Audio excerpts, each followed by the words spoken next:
తెలంగాణ సచివాలయంలో తెలంగాణ తల్లి విగ్రహ ప్రతిష్ట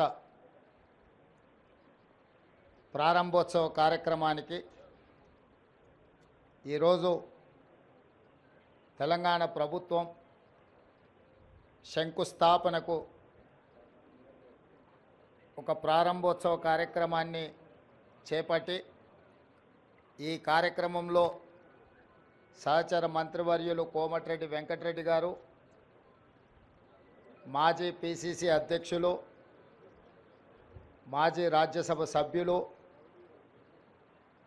తెలంగాణ రాష్ట్ర ప్రభుత్వ ప్రత్యేక సలహాదారు పెద్దలు కేశవరావు గారు, నగర మేయర్ గద్వాల విజయలక్ష్మి గారు, రాజ్యసభ సభ్యులు అనిల్ కుమార్ యాదవ్ గారు, స్థానిక శాసనసభ్యులు మాజీ మంత్రివర్యులు దానం నాగేందర్ గారు, విప్పు బీర్ల ఐలయ్య గారు, ఇతర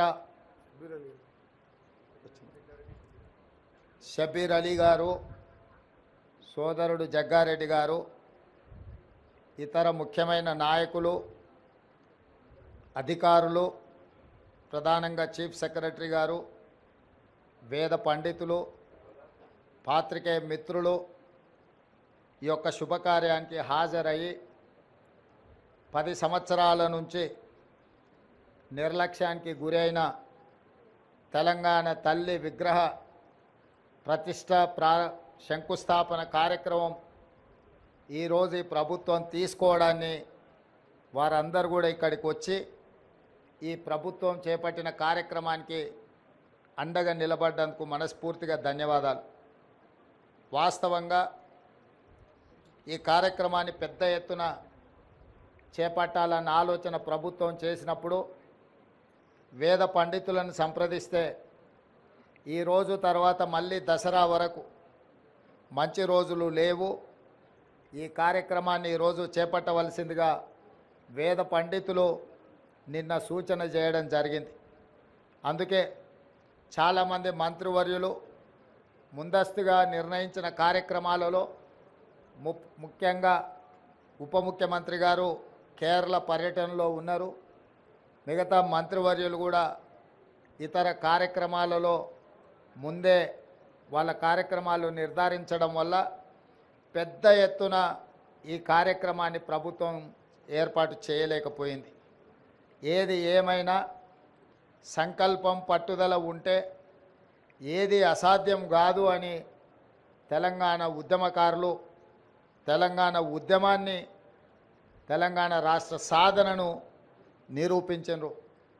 వెంకటరెడ్డి గారు చెప్పినట్టు 60 సంవత్సరాల యొక్క ఆకాంక్షను శ్రీమతి సోనియా గాంధీ గారు ఇచ్చిన మాట నిలబెట్టుకోవడానికి వారి మాటే శిలాశాసనం.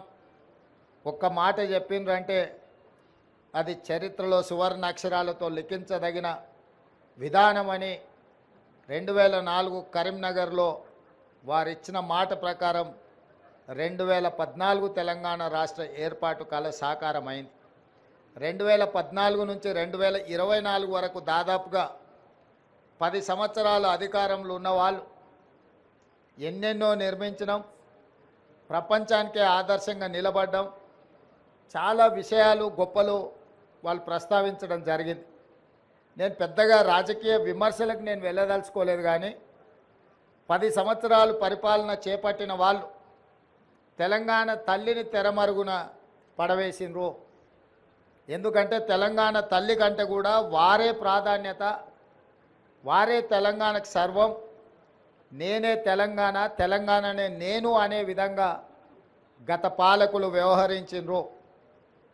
ఆ విధానానికి కాంగ్రెస్ పార్టీ, ప్రజలెన్నుకున్న ప్రభుత్వం, ప్రజాపాలన ఆ పాత విధానాలకు విరుద్ధం ప్రగతి భవన్ పేరు మీద పెద్ద గడిని నిర్మించుకొని చుట్టూతా ముళ్ళ కంచెలు ఏర్పాటు చేసుకొని వందలాది మంది పోలీసుల పహారల మధ్యలో వారు భద్రంగా అక్కడ ఉండి తెలంగాణ ప్రజలకు ప్రవేశం లేదు అని నిషేధించిన ప్రగతి భవన్ను ప్రజాభవన్గా మార్చి జ్యోతిరావు పూలే భవన్గా ఈరోజు తెలంగాణ ప్రజలు ఏ సమస్యలు ఉన్నా స్వేచ్ఛగా లోపలికి వెళ్ళొచ్చు, అక్కడున్న ప్రజాప్రతినిధులకు అధికారులకు విన్నవించవచ్చు, ఆ సమస్యల్ని పరిష్కరిస్తాము అని చెప్పి గడిగా మారిన ప్రజాభవన్ను ఈరోజు వాళ్ళు ప్రగతి భవన్ పేరు మీద ప్రజలకు దూరం చేస్తే ప్రజాభవన్ పేరు మీద మన ప్రభుత్వం ప్రజలకు అందుబాటులోకి తీసుకొచ్చి దేశానికే ఆదర్శంగా ఈ ప్రభుత్వం నిలబడ్డది. అదేవిధంగా సచివాలయం తెలంగాణ పరిపాలనకు గుండెకాయ. తెలంగాణ ప్రజల యొక్క ఆకాంక్షలు నెరవేరాలన్నా, తెలంగాణ రాష్ట్ర అభివృద్ధి జరగాలన్నా ఈ సచివాలయం నుంచే విధానపరమైన నిర్ణయాలు జరగాలి, ప్రజాప్రభుత్వం పరిపాలన సాగించాలి, మంత్రివర్గ సహచరులు ఇక్కడి నుండే నిర్ణయాలు చేయాలి, ప్రజలు వాళ్ళ యొక్క విజ్ఞప్తులను వాళ్ళ యొక్క సమస్యలను తెలియజేయడానికి ముఖ్యంగా మంత్రులు ప్రజలకు అందుబాటులో ఉండాలి. ఇది సచివాలయ విధి విధానాలు.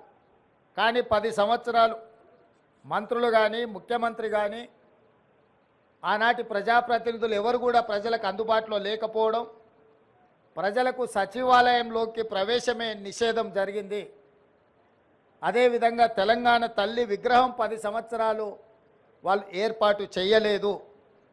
దాదాపుగా 22.5 లక్షల కోట్ల రూపాయల ఈ 10 సంవత్సరాలలో ప్రభుత్వం ఆనాటి ప్రభుత్వం ఖర్చు పెడితే తెలంగాణ తల్లి విగ్రహానికి అయ్యే 1 కోటి రూపాయలు అవుతుండొచ్చు మహా అంటే. అయినా వాళ్ళకు మనసు రాలేదు, తెలంగాణ తల్లి విగ్రహం పెట్టలేదు.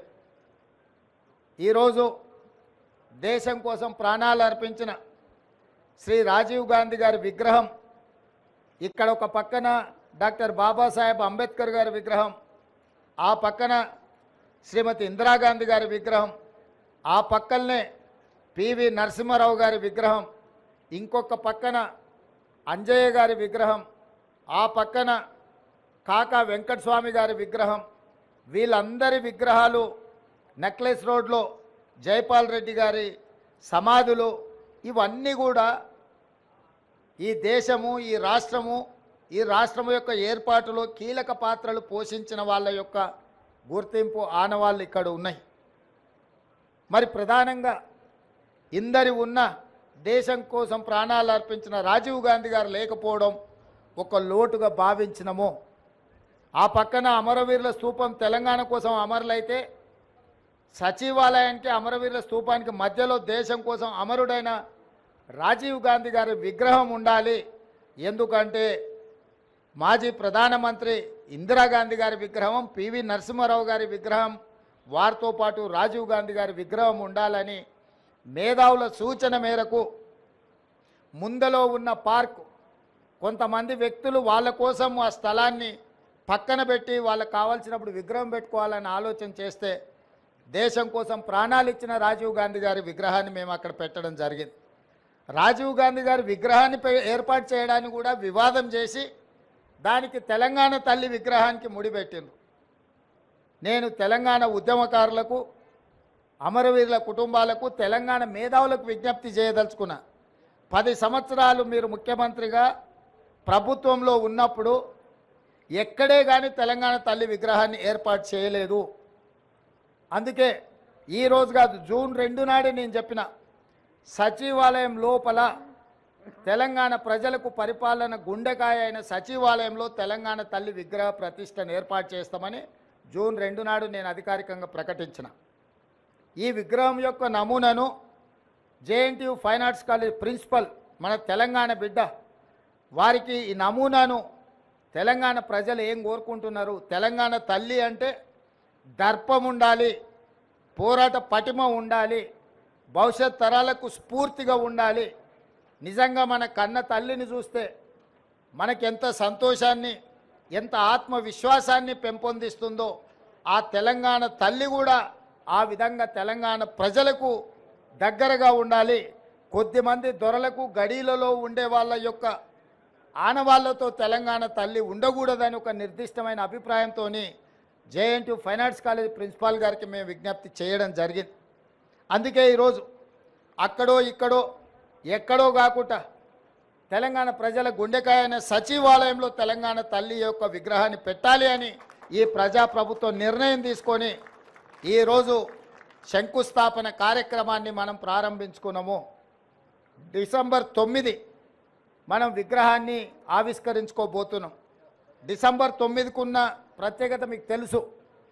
కేంద్ర ప్రభుత్వం యూపీఏ చైర్పర్సన్ శ్రీమతి సోనియా గాంధీ గారి నాయకత్వంలో ప్రధానమంత్రి మన్మోహన్ సింగ్ గారు, అదేవిధంగా కేంద్ర హోంశాఖ మంత్రి చిదంబరం గారు తెలంగాణ రాష్ట్ర ఏర్పాటు ప్రక్రియ ప్రారంభమైంది అని డిసెంబర్ 9, 2009 నాడు వారు ప్రకటించడం జరిగింది. అదే తెలంగాణ రాష్ట్ర ఏర్పాటుకు పునాది రాయి, అదే ప్రారంభోత్సవం తెలంగాణ రాష్ట్ర ఏర్పాటుకు ప్రక్రియ మొదలైంది. అదేవిధంగా మన నాయకురాలు తెలంగాణ రాష్ట్రం ఇచ్చిన శ్రీమతి సోనియా గాంధీ గారి జన్మదినం కూడా డిసెంబర్ 9. కాబట్టి తెలంగాణ ప్రజలకు డిసెంబర్ 9 ఒక పండగ రోజు.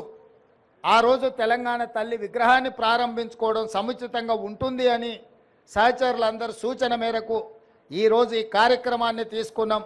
డిసెంబర్ 9 నాడు పెద్ద ఎత్తున వేలాది మందిని నక్లెస్ రోడ్డు మొత్తం ఆనాడు తెలంగాణ సాధనలో ఏ విధంగా అయితే మిలియన్ మార్చ్ చేసి తెలంగాణ ఆకాంక్షను వెలిబుచ్చినో ఆ స్థాయిలో తెలంగాణ ప్రజలందరూ కూడా తెలంగాణ తల్లి యొక్క విగ్రహ ప్రారంభోత్సవ కార్యక్రమానికి డిసెంబర్ 9 నాడు తరలి వచ్చి పెద్ద ఎత్తున కార్యక్రమాన్ని మనం చేసుకోవాలని ప్రభుత్వం నిర్ణయించింది.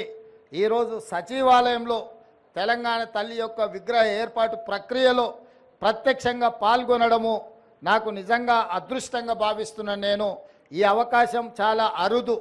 ఎప్పుడో ఒకసారి ఎవరికో ఒకరికి ఇట్లాంటి అవకాశం వస్తుంది. ఈ అవకాశం నాకు రావడం, నా మంత్రివర్గ సహచరులు పెద్దలందరూ ఈ కార్యక్రమంలో నన్ను ముఖ్య అతిథిగా పిలవడం, ఈ కార్యక్రమాన్ని వేద పండితుల సమక్షంలో ఈ కార్యక్రమాన్ని చేసుకోవడం చాలా సంతోషం. మీడియా మిత్రులందరికీ కూడా ఈ కార్యక్రమానికి వచ్చినందుకు మనస్ఫూర్తిగా మీకు అందరికీ అభినందనలు తెలియజేస్తూ పెద్ద ఎత్తున డిసెంబర్ 9 నాడు విగ్రహ ప్రతిష్ట, విగ్రహ ప్రారంభోత్సవ కార్యక్రమాన్ని ఏర్పాటు చేసుకుందామని తెలియజేస్తూ మీ అందరి దగ్గర సెలవు తీసుకుంటున్న మిత్రులారా ధన్యవాదాలు.